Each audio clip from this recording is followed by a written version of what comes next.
listen. Never in my life associated the word boring with baseball. We know what's up. Me? Yeah. Famous? Yeah. And I'm like giddy over there smiling like, we're about to win this shit. Did everyone give you crap? Give me a good host story. I'm not picking it up. We both love the game. We talk about it every day. Get on baseball. Having some popcorn, you're fooling around your phone. I'd have to wait in line for 3 hours. Hang on, because it's about to be a wild ride.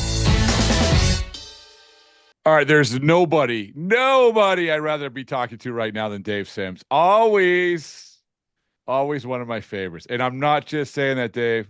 Always one of my favorites. Because you know why? Appreciate that, Rob. Yeah, you know why? Because this is all about when we sit down, we get excited to talk about the great game of baseball and talk to great human beings. And every time I see you, I know I'm going to get a dose of both. So thank you for that. Much appreciated. Thank you. Yeah. So obviously, we've talked a few times, and you were nice enough to sit down with our good friend Julian McWilliams this year at Fenway Park and talk about your backstory and your view of the industry as well. But we're going to start obviously with the obvious one, which was congratulations, man. Like I was just so happy when I heard that you're going to be part of the FAN team. By the way, part of the Odyssey family. Welcome. There you go. Yeah. We pay in t-shirts and smiles. But yeah, calling Yankees games. I ask a lot of players, Dave, about, okay, when something happens, does it hit like you thought it would? Take me through when you got the job, when you actually got this position and did it hit like you thought it would? That's a great question. I think the best answer is, so it happened, everything went, it was announced on the 14th of November, Thursday. And I got up the next morning and I think I told my wife, I says, this is really happening, isn't it? It's like you think about stuff and you plot, and plot's probably not a good word, but you position yourself and you talk to people and then things worked out. So here we are, and it makes very exciting. So it hit different, is what you're saying. It hit because, like you said, you prepare and you have your mindset and you put your best foot forward. I don't know who calls you. How does that even work? What's?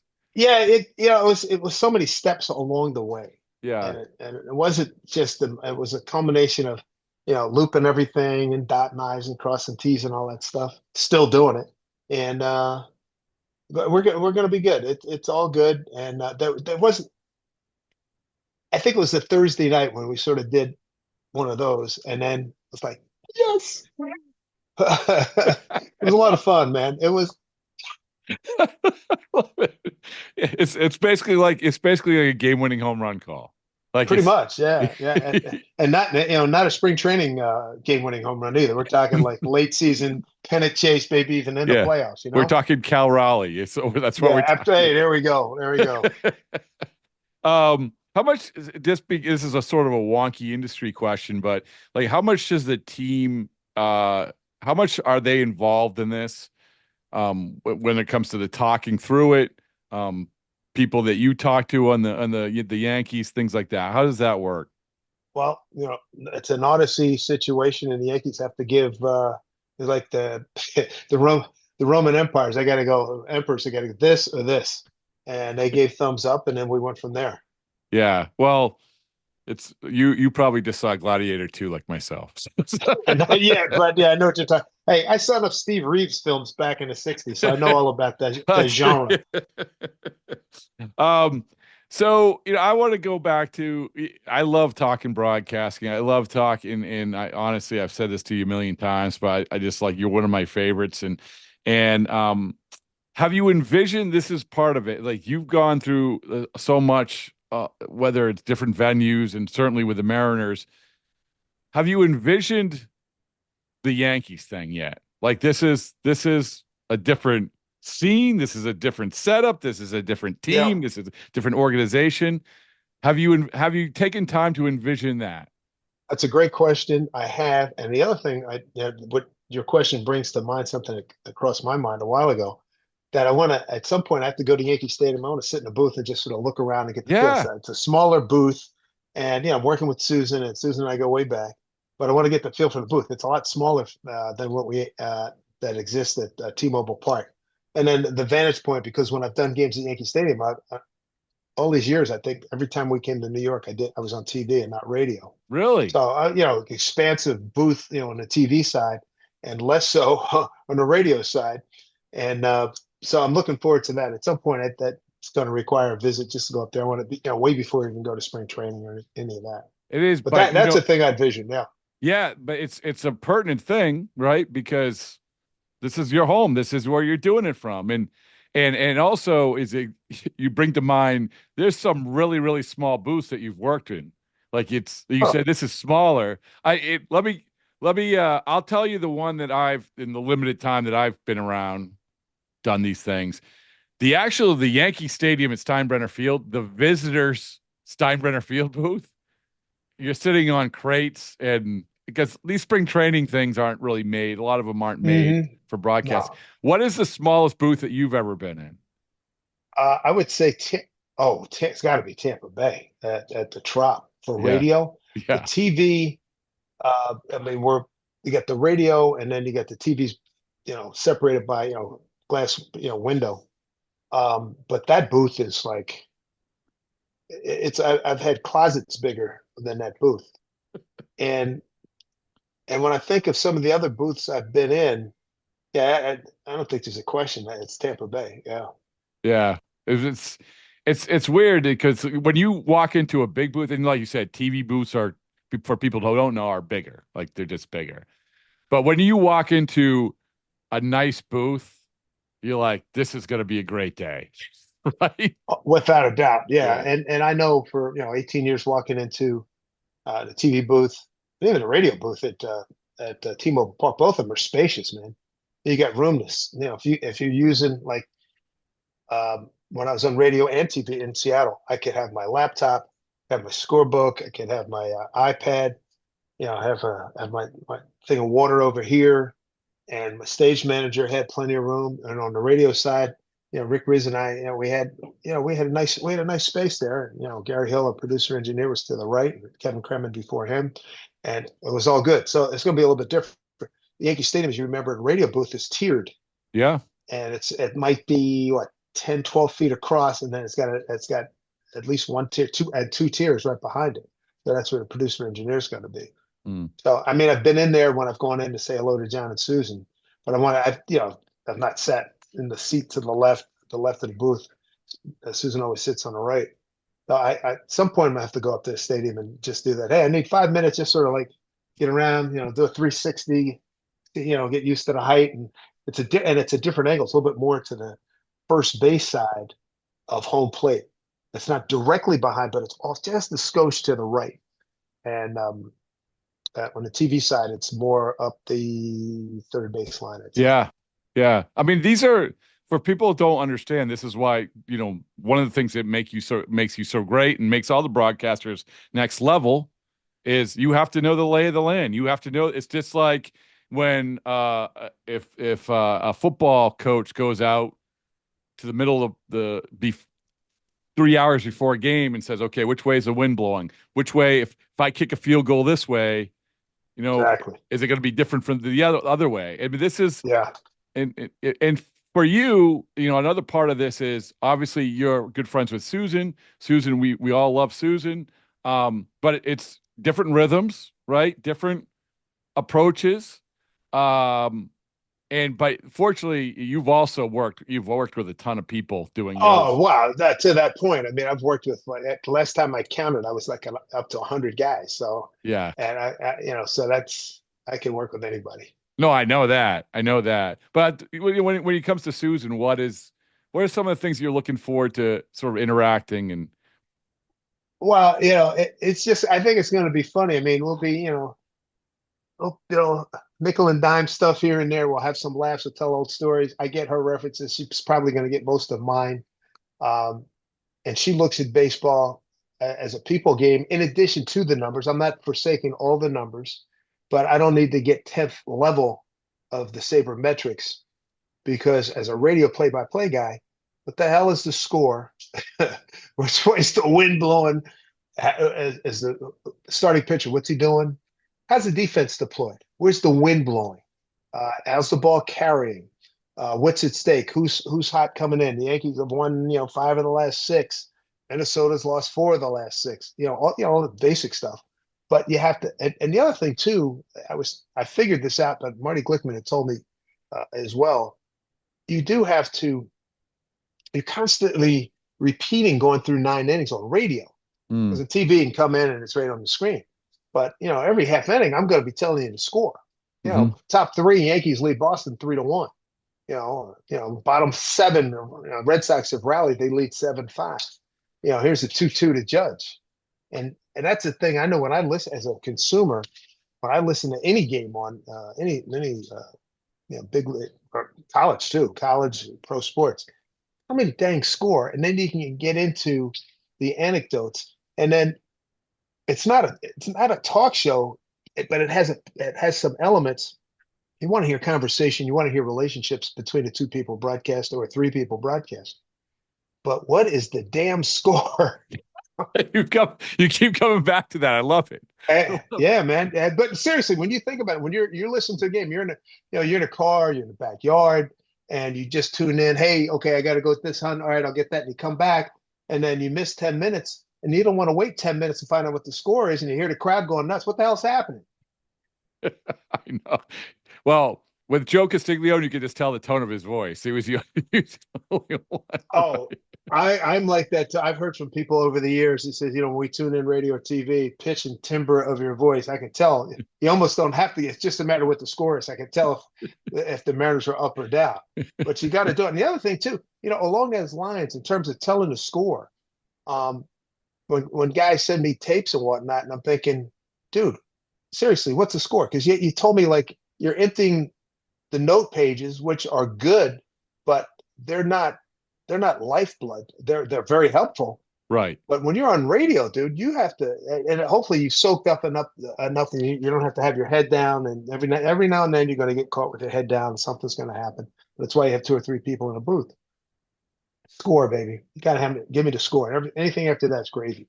Well, you might have already answered this question, but I was going to ask for younger broadcasters, and this is, I hear a lot of very well-meaning younger broadcasters, and we can talk. And I know that you and Julian had this great conversation about journalism and writing and evolving into broadcasting, and so I love talking about maybe where the kid coming out of college, a really well-meaning kid, or the younger person, they got the notebook and they got the stats and they got the things and they got this and they got that. It's the same thing I would imagine for young broadcasters. So along those lines, what is the thing you say to young broadcasters? Hey, cut the crap, don't do this and do this. And in addition to what you just said, the other thing, they wouldn't have their sound. Their sound's going to develop. Yeah. I mean, you're not going to sound like Mr. Scully. You're not going to sound like Mr. Enberg. You're not going to sound like Joe C. You're not going to sound like John Sterling. You're not going to sound like me. You got to be you. So a lot of times, guys, you can hear this guys working on styles and whatnot. Again, if you just, honest to God, if you just do the basics, you're good, man. And then your personality will come out. You react to things, and then baseball relies so heavily on Hold on, it's my son. Relies so heavily on its history as you relate back, as you put things in a context. And I think the fact that, Suzyn and I are of a certain age that we can relate to a lot of things back in the last X amount of years and apply it to what's going on today, contrast comparison. You always like to do comps. So it's all good. Yeah, I think that the biggest thing is, if you had to sum it up, don't stress about your voice inflection, but do stress about being yourself. Because that's the big thing. Like this, people want to know that you're the guy sitting on the couch next to them, including in the biggest moments, like when you get the call. Here, I want to know the day when Dave Sims got the job. I want to know he pumped his fist like a home run call. I want to see, like, we've had the pleasure to have of the video of you. Actually, there was nothing fake or disingenuous about that. It was just, this was purely you. And I think that's what a lot of the younger broadcasters probably are afraid to show, right? Yeah, you got to do it. And, it's interesting in light of recent developments getting this job that, it's kind of cool. It's very cool. The New York Yankees, radio voice of New York Yankees. People, so many guys know, I'm not, but you're hardly in this category, but you're following John Sterling, are you going to do anything like him? Now, why the hell would I do something like that? John, I mean, I'm me, John. I mean, those people that asked me that question, I was like blown up. And generally, it's younger kids. Some people, all right, I'll do them a solid and do the podcast. Yeah. But you're going to do anything like? Are you going to do anything like John's home run calls? No, that was him, man. Come on, that was his deal. Why would I do something like that? Why would anybody come into a thing? And here's the other thing. When I went to Seattle, it was like basically brought in to be heir apparent, to Dave Niehaus. It was like 72, 73. And we worked together for 07 through the 10 season. Unfortunately, he passed away in November of 2010. But sure as heck wasn't trying to do Dave Niehaus. It was great working with him. He was a pisser to be around. And he talked about old stories and everything. And so many of them, you can't even begin to put them on the broadcast. They're designed only for the plane. But, yeah, you can't do that. When you get a gig like this, it's all you, baby. It's all you. Where did going back? So you grew up in Philadelphia? Yes, Philadelphia. And, I love the first time you walk into a ballpark. I love that because that's what baseball separates itself, Dave.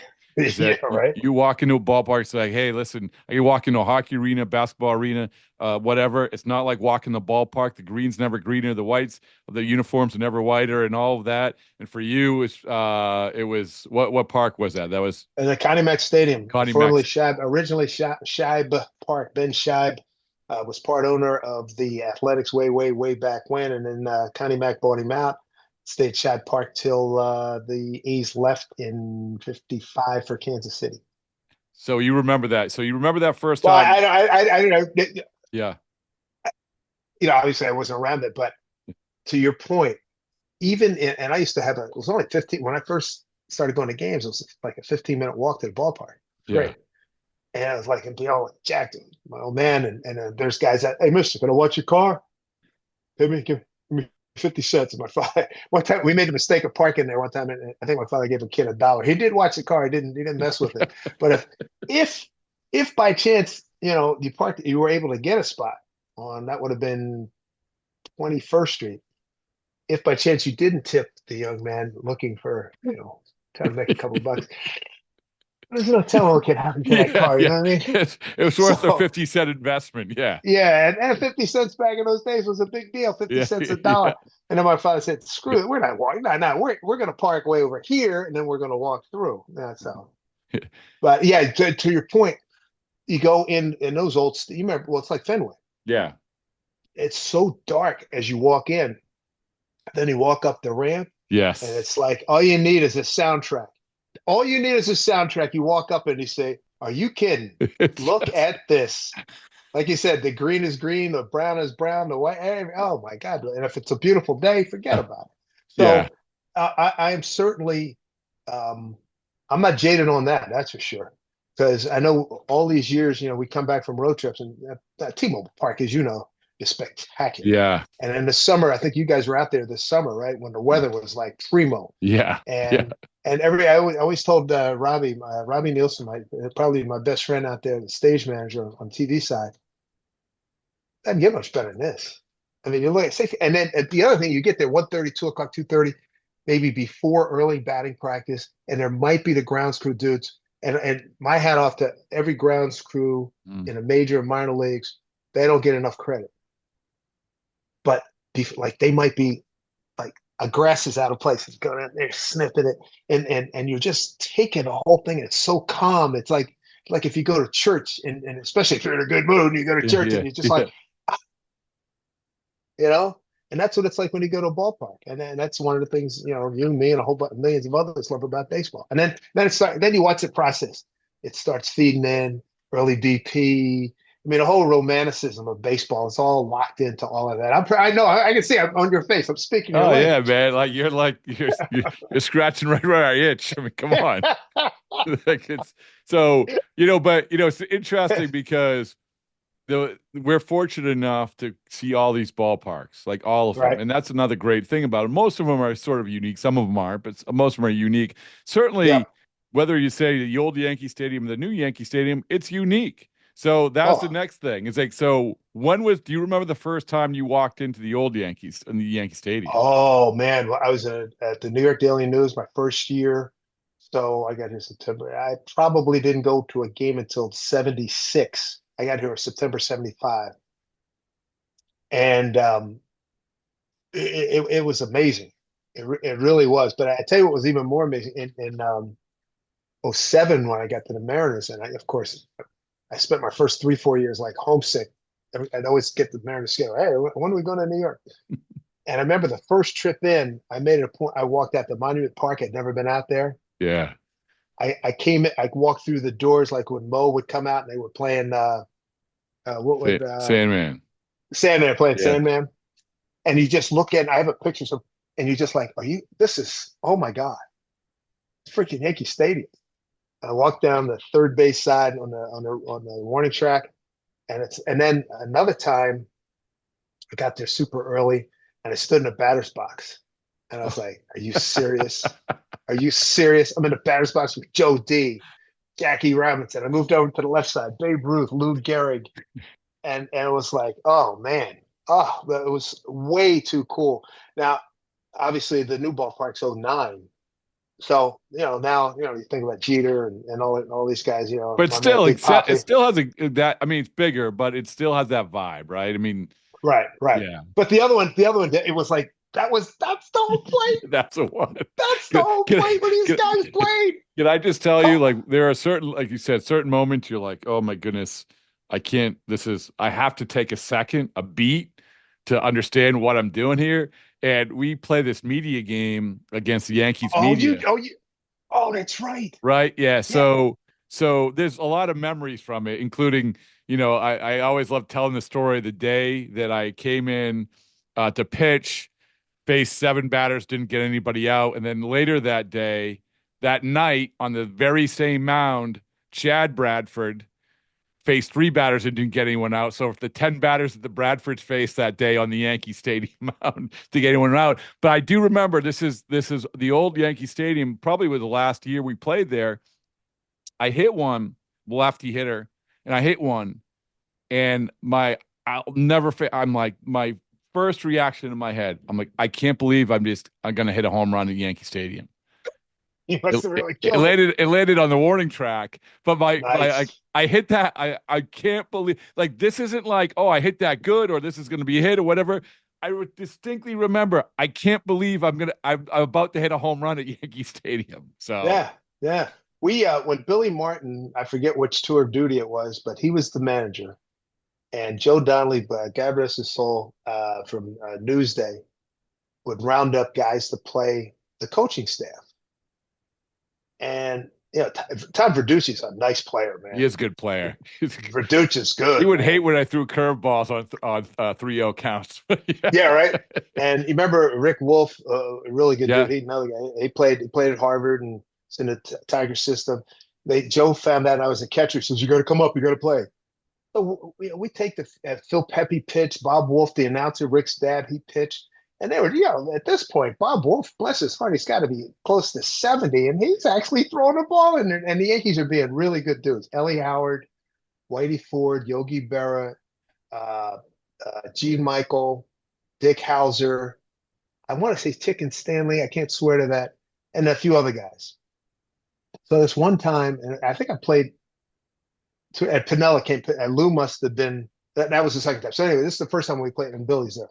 So we get to like the 6th, 7th inning, and the Yankees are being really good dudes. And Billy basically said, enough of this, not BS. And I'll never forget Jack Wilkinson, a friend of mine. He's at the plate. And I'm sitting there watching this like, this is really happening. Ellie Howard's catching, and Whitey Ford is pitching.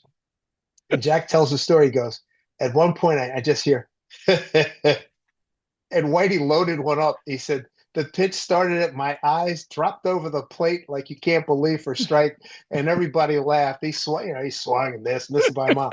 And then Billy goes in to get. We're beating them. We're actually, I'm telling you, they're being good human beings. They're letting us have some laughs. Live out their dream, right? So Billy can't take it, so he goes in and gets Art Fowler. Was the pitcher coach? Remember Art, big guy. Sure, yeah. And Art comes out the next inning, like the seventh inning. And he threw batting practice at that time. And he probably was throwing 80, 85. It might as well have been 100. Oh, yeah. That's game over. Yeah. Game over, man. Boom. That's one of my great memories. And I have a picture somewhere of me trying to break up a double play with stick Michael coming across the bag. That's awesome. It's like, how sick is that? But I mean, for a baseball fan, and to play, and this was at Old Yankee Stadium. So we're talking, this is early 80s. Yeah. Late 70s, probably, 79, 80, 81 vintage. That's one of the great memories I have of Old Yankee Stadium. Well, along those lines, so from broadcasters, this is going to be a tough one. Whether it doesn't have to be baseball, this could be basketball, football, whatever it is. Was there a moment that you can single out and remember saying, this is so awesome that I'm here broadcasting this right here. And maybe it's just like an innocuous game at Camden Indoor Arena. I don't know. No, and I've done that. Now, I still say, and I've called a lot of big moments, I still say the Cal Raleigh home run. I mean, you're talking about a city and a region that had not seen a playoff since 01, had been close, got close in 7, and flamed out the last 3 weeks. 14 got close, 16 got close, 18 got close, 21 missed by a game, and then Cal hits this home run, and we knew it was just a matter of getting a win. But the drama of the moment that he was getting a blow in that last day was it was a Saturday. Yeah, it was a Saturday night, and he was getting a blow, and he comes in and as a pinch hitter, and we win the game, and the place goes nuts. That's one of those things where you drop to your knees and you're like, oh my God, thank you very much. This just happened, and I called it. I had the same feeling with Felix Hernandez. Through the through a perfecto. Yeah. August of 2012. I remember my good friend Mike Claiborne, who does pre and post on radio for the Cardinals. And my wife and I, we were scheduled, and we wound up going to this wonderful Japanese restaurant on First Avenue in Seattle. And Claibs calls me. And first of all, and he's African American like I am. He says, "The brothers at the lodge, we just realized that you're the first brother to call a perfect game." He says, "How you feeling?" I said, "I'm trying to come down." He says, "Don't you ever effing come down. This is one of the greatest achievements ever." Well, that's what I was going to say. Like, even the Cal Raleigh thing, it's like, do you sleep that night? Like, it's this, people don't understand. Like, this is it's lowering the heart rate isn't easy, Dave. Like, it just isn't easy. I don't remember specifics, but I think it's safe to say I can go on record saying I went to sleep with a smile on my face. How much I slept is another deal. Yeah. And then, then we wake up and you're like, everything's still buzzing. And then guys on our pregame show, we're going to have to get you on a pregame show. You're slated for, it was a 12, it was a 1 o'clock game. We need you 12:35. Come on a pregame show. Blah, blah, blah. It was great. And it was to this day, that Hanniger call and the Cal Raleigh call, I still get guys, it's a couple, 3 years later. And when I see, new team will come in and we go somewhere, dude, so they call, man. Oh, yeah. I've witnessed it. I've been that guy. Right? A judge comes up to me one time and says, I watched that to get fired up. I said, so do I. That's awesome. Kiermaier, what's my boy? Schroeder? No. Schwartz. Yeah. Schwartz told me that. Joe Musgrove. Yeah, man. It was Dansby Swanson, David Ross when he's the manager. I got to shake hands with Rossi. We were at Wrigley a couple, 3 years ago. 24, it must have been 23. And I go like this, and he walks up close to me, and he says, "Dude," pats me on the chest. "That was so good. Oh my God." So it's so the last thing is, Dave, of all we talk about getting the job and a lot of people texting, was there one that hit we talk about things that hit, like so many people happy for you. it might be someone who you're like, oh my goodness, this was a really famous person. Maybe this is it's a player. Maybe it's just someone from your past. I don't know. But was it one that hit? There's not to that. That's super top tier. The next tier down to hear from colleagues. I heard from Obi. Yeah. Tom Hamilton, Eric Nadell. I mean, so many of the broadcasters. J.P. Crawford, shortstop, dude, gonna miss you, man. Cal Raleigh, congratulations. I got guys on the football side that I've worked with. And I'm actually, that's one of the chores to do today. I gotta clean out my laptop and I gotta leave room for my iPad. I can't get anything else on there. Not to mention a whole bunch of other stuff that I've been meaning to clean out anyway. No, it's all been good, Rob. It's been unbelievable. Yeah, well, and it's been a lot of fun. And Suzyn and I, matter of fact, I have my Hey Now podcast. Of course, it's called Hey Now. Yeah. And I do it with my sons. And we had Suzyn on. It's the episode that's up right now. Yep. And now we did an hour, and it was just a pisser. It was so much fun. How about your son? Your sons must have been. That must have been. Yeah, the family's stoked. Yeah, they're stoked. And my wife has been spectacular in so many realms. And I always quote my Southern football friend, "Sunday, I'll kick your coverage when you married her, didn't you?" Well, listen, we're gonna see a whole lot more of you. I'm looking forward to it. Yeah, come up, see you guys. I can be up there twice a year instead of once a year. Hey, listen, even I don't how much you'd be doing spring training. So every team does it different. So yeah, the Mariners, we did every game on radio, mostly live and some tape delay. From what I've seen to this point, I think we're doing the Yankees do 6 or 7 games on radio. I'm looking forward to it. Yeah. All right. Well, listen, whatever you need from us, from the Baseballs and Boring family, the Hey Now podcast, obviously awesome.